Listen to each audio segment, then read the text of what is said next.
Hey, good morning, everybody. Rath here with the DFS Minute for Wednesday, May 13, 2015. Glad you joined us here at rotocurve.com. And had a good night last night. Hope you guys tuned in early to the DFS Minute show in the morning, where I broke down how to attack your 50-50s and heads ups. Got a lot of positive feedback on that. Again, I said we're going to post it in the forum when I get an opportunity to do a write-up. I'm going to go ahead and do that probably Thursday night when I take the night off. We'll go ahead and get that over to you. But if you didn't see it, definitely go back and look at the DFS Minute video from yesterday. A lot of good stuff talking about how to play daily fantasy baseball, kind of a system that you can use for your 50-50s and heads ups, or what some people call cash games. Great stuff. I got a lot of positive feedback. Got guys on Twitter that said, hey, you know what? I used your system last night and I already started winning. So, that's good news. We want people to be confident when they play daily fantasy baseball, when they build their own lineups, when they come in for advice, they come in for insight, and we give them some tools, and we give them the right insight and direction as far as what to go. Not just giving you picks, not just throwing out an optimal lineup where you can just spoon feed. That's just not what we're looking to do. We're definitely looking to give you guys the insight to build successful daily fantasy lineups and have you be a winning player. So that was on the video yesterday, and definitely look for more of those types of videos coming. It's just a matter of when I can sit down and figure out the topics that we're going to talk about. But I did post a couple things in the forum, and I will start going over these. I posted a team hitting chart, which basically, it looks at how do you pick your starting pitchers, team batting, who they do against lefties, what they do against righties, things like that, looking at certain metrics. And I also posted a Vegas odds chart. And what that does is it breaks down the actual expected runs, or the projected runs, based on the Vegas lines and totals. And that way there you can see who has the biggest run differential, who's expected to score the most. And that combined with the pitching chart is how I develop, kind of where I'm going to go. And then based on the lineup order and things like that, that's kind of, and pricing is a huge thing when it comes to mostly on hitters. On pitchers, a lot of times, the pitching prices are usually pretty consistent. So every now and then you'll get a guy that's way off the board. Like yesterday, we had Strasburg and Sale that were overpriced based on their recent performances, so they were no place for us. Now Sale did go out and pitch a really good game, and that was good to see him come back because that's huge. But Strasburg did another implosion, and it just boggles my mind that I still see other people out there recommending Strasburg for heads ups and 50-50s. I don't understand it. The guy has been terrible this year. He's one of the most expensive pitchers out there, and we did not recommend him yesterday. We didn't recommend him the night before, and I don't know if we've recommended him all year.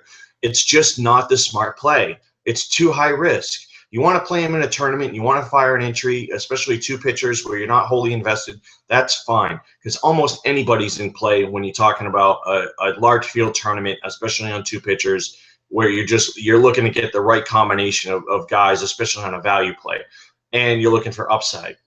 So from that perspective, that's one thing. But to keep recommending Strasburg for heads ups and 50-50s, I just go by what other people are telling me, and a few things that I did hear and see yesterday, and it really kind of blows my mind. And I guess, look, when we don't recommend that guy and that guy does bad, it does make us look good. So from that perspective, definitely we did give out Arrieta and Burnett yesterday as our top plays, and they did come through. Those were top plays in cash. 50-50 heads ups. Now, I did recommend Bolsinger and De La Rosa in tournaments, but paired with one of those pitchers with Arrieta and Burnett. So you did come out pretty good. And the bats that we did give out late yesterday, no major guys went off, but we did have some guys. I did give out Reddick as a top play. Votto did come through with a little bit. So it's really a matter of hitting on a handful of guys and then hoping the rest of your lineup breaks even is really what you're hoping for. Or if you can get 7 to 10 points on a lot of these guys, especially on DraftKings is what we're kind of focused on, or 3 to 4 points on FanDuel. You're just looking to get – you don't want negative points. You don't want zeros. You just want guys to at least give you something in the positive column. Then hopefully you get 3 bats that give you big games, whether it was Donaldson, whether it was Josh Reddick. All you got to do is hit on 3. and you should be in good shape. So we were able to hit on some of those last night, and had some positive results. I got hit up on Twitter a lot that people talked about and said, I already implemented last night. I went with your picks. I went with your strategy. It's completely changed the way that I look at playing daily fantasy baseball, and I love this site. So definitely keep the positive feedback coming. We love it. If there's something that we're not doing or something that we're doing that you don't like, let us know, because that's the only way that we're going to be able to make the site better. Benny and Josh had a great show yesterday. Talked a lot about certain pictures like that as well. One of the guys I'm really glad that I did not recommend was Colin McHugh. I did not like when I looked at the chart, even though he was a heavy favorite. That doesn't mean that you blindly pick the player. I'll talk about a little bit. When I looked at who he was going against, the Giants, when you get the Giants outside of their home park, they're better than last night. Game logs have not been great. And so I was a little bit surprised when I saw McHugh. I highly recommend it, as I did from other sources. He was not a play for me last night, not at all. So what I was looking at was the fact that the defense didn't strike out that much, and it was an optimal matchup from my perspective. Even though he was a heavy favorite, I thought the line was wrong there. I thought it was, but I didn't recommend Chris Heston, who had a monster night, complete game, 10 strikeouts, 1 earned run, because on the road, and he had been kind of shaky the last couple outings. So the thing about Houston is this: you can take pitchers against Houston, but in tournaments, for the most part, we're talking about like non-ace guys, you can go against Houston in tournaments because the upside is so huge, because they strike out so much, especially a right-handed pitcher, because they're so right-handed heavy. So that is definitely going to be an opportunity that we're going to try to exploit in the future. Look, I should have looked more closely at Chris Heston. I know some people did ask about him, and I said no, I did not like him on the road. And he had been a little bit shaky the last couple times out, so I didn't recommend him. But I think I want to reevaluate some of these mid-tier right-handed pitchers going against Houston, because clearly, if a guy like Chris Heston can want to throw a game like that last night, there's definitely some play there. So we talked about the video yesterday and some of the charts. Definitely, the charts to me yesterday, if you take the Vegas chart that I had, you take the pitching chart, it really all focused me on Arrieta and Burnett. That they really stood out. As I was going throughout the day, I wasn't as much on Arrieta. I was backing off a little bit, but the charts really kept telling me that Arrieta was the best play last night. When I look at what the Mets offense does, I look at what Arrieta's done, and I take in the Vegas numbers, all that added up definitely made Arrieta a top play. So it was good to see him come through. And Burnett was a top play as well. Just the charts, just follow the system, follow the charts. That's what we try to do. And then what happened was, in the chat earlier in the day, somebody had asked about Bolsinger, and I initially had said, no way, too risky. I think he goes 5 innings, he won't get the win. And there's just, I don't even know if there's a floor there at this point. But as I started looking at the charts more and more, and I started looking at Vegas, and I started looking at what the Dodgers do against right-handed pitching, it really became obvious that Bolsinger was a guy that you could throw out there probably in a 2-pitcher format in tournaments and be okay. And he did come through last night. He did give value. So again, and even though the initial analysis or initial research may have you off a guy, the more throughout the day that you have time to spend and look at it and really look and kind of narrow down. I try to lock in 4 pitchers. I try to lock in the 2 guys I'm playing a heads-up 50-50, and then I try to look at the 2 tournament guys. The other guy I had was Ruby De La Rosa, who I thought had some K upside. And he did. He didn't have a great game, didn't blow up, but he didn't hurt you. So, from that perspective, it wasn't bad if you had him paired with an Arrieta or a Burnett. So from that perspective, what you're looking for on these tournament pitchers is you want that strikeout upside, the ability to go deep in a game and hopefully not get blown up too much. Really, my thing with De La Rosa was if you can avoid Span, avoid Harper, but Harper, did come through last night. So, that's just a guy who's absolutely on fire right now. And if he's facing right-handed pitching that's mediocre or not an ace, at this point, he's probably either ride the wave on Bryce, until the price gets to be like $6,000, and then you probably want to back off. Let's talk about today. Some of the pricing situations real quick on DraftKings. It looks like the Red Sox, the Cubs, and the Pirates have all significantly come down, which makes sense because based on the opposing pitchers, that they're going against. You got Gray, you got Harvey, and Hamels. And then on the flip side, the guys that have gone up, it looks like the White Sox, the Brewers, the Yankees, and the Blue Jays salaries have all come up. So those are situations that you definitely want to take into consideration when you're building your lineups. We'll talk about that later. Tonight, FanDuel, $5 Playboy qualifier. Might as well go ahead and throw a shot. Throw 1, 2, 3 entries in there. It is one of the most affordable qualifiers out there, and it is worth giving it a shot. I do recommend that you take a shot when these qualifiers are cheap. You never know what can happen, and you get lucky you hit. But when you start talking about the 200s, the 500s, and the thousands, that's just a no play for me. Let the other guys fight that out and drain their bankroll. Starting pitchers. Think you got some good options tonight at starting pitching, and I think there's also going to be a lot of bats that you can. So I think tonight's going to be a good night for daily fantasy baseball. There's 4 guys that initially jump off the page to me as I do some initial research. Matt Harvey is about a 165, 160. It looks like 115. I'm sorry. Matt Harvey is about a 115 at the Cubs with Hamill. Don't know the total yet because it's based on the wind. Matt Harvey didn't look great last time out, but I think you still have to consider him, especially with the strikeout rate of the Cubs and the way that they go. So, Harvey's not like a lock play for me tonight, but he is somebody that's on the radar. Francisco Liriano, minus 125 at Philadelphia. I do like Liriano more at home. He is going against Hamill, so he's off FanDuel for me.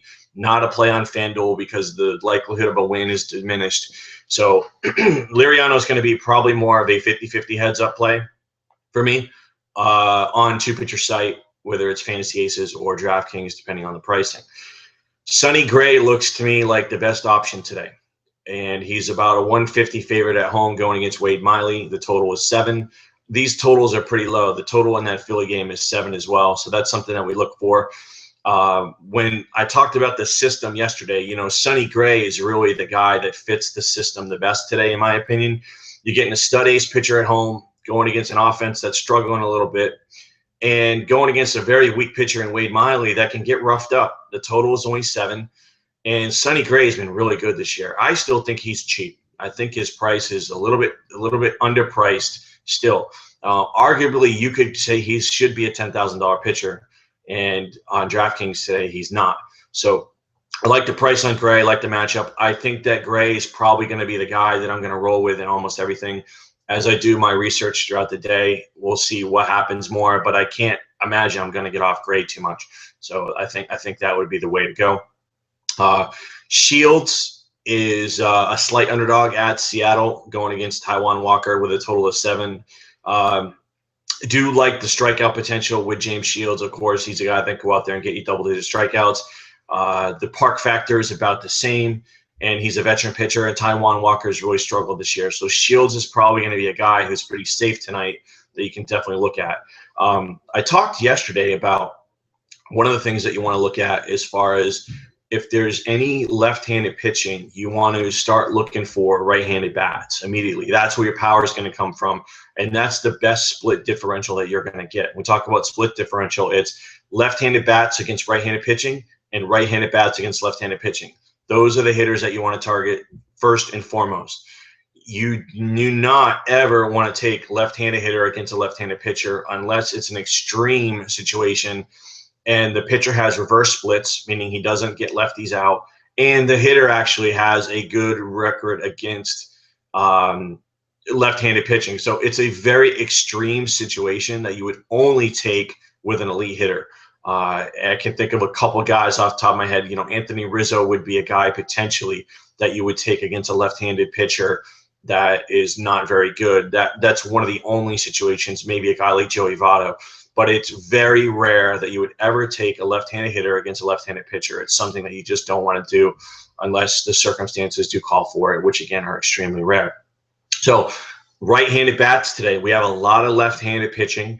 I think I'm just going to run down 6 teams. I'm going to focus on looking at right-handed bats on 6 teams today and picking and choosing where to go.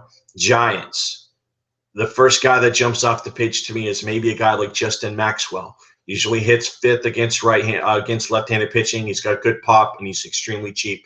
So initially, my gut tells me, hey, Maxwell might be a guy I want to look at. That's kind of what you get a feel for when you see the pitchers come out and who they're going against and who you think the value plays are going to be. The Brewers right-handed bats. Now, the Brewers have struggled this year, but there might be an opportunity for a couple of guys in that Brewers lineup today from the right-handed side. So that's definitely something I'm going to be taking a look at, depending on where guys are in the lineup. The Rockies right-handed bats. First guy that comes to mind is Troy Tulowitzki. He would potentially be in play. You're going to have to pay up for him, but in a situation, I don't usually like taking the Rockies on the road because you're paying a little bit, but they do adjust the pricing on DraftKings, so that's okay. So Tulo's a guy that jumps out for me just initially. The Twins right-handed bats look like a good play today. The guy that jumps out to me right away is going to be a guy like Brian Dozier. Would be somebody he hits at the top of the lineup. He can get you speed. He can get power. Somebody I probably would want to take a look at today. The A's right-handed bats. Marcus Semien would be a guy that jumps off the page to me right away. Going against Wade Miley, hitting at the top of the lineup, hit a home run last night. So that would be a guy that jumps off initially. And then you got the Reds right-handed bats. So you're looking at Frazier and maybe Kosar would be two guys that they're swinging pretty good bats right now. So I think just based on that initial research alone, I think you're going to be able to kind of lock in on some of the hitters that you're going to want. We haven't even touched the left-handed bats going against weak right-handed pitching. I'm just saying that initially when I look at the slate and I see all that left-handed pitching and a lot of it's not good, I immediately want to go to the guys that crush left-handed pitching that I know I'm going to get in good spots today, and that's some of the initial research that I do. So hopefully that'll help you out, give you a perspective on that. Time to go. Thanks again, everybody. Check out Josh and Benny today at 12 noon Eastern to 1 p.m. Eastern with the Curve Show. They're going to break everything down in detail, go over all the pitching, all the hitting, position by position, and break down everything and give you some good picks today. And then we're going to come back tonight around 6:30. Once all the lineups have come out for the most part, we're going to hit you up any weather situations and then any value play situations that I see stand out. Hopefully go over a couple of pitchers, see what happens, maybe give you a couple of guys that I've locked in on. And let's make it another good night tonight. I feel good about tonight, and let's hit it. So, all right, guys, we'll talk to you later. As we always say here at Roto Curve, stay classy, DFS.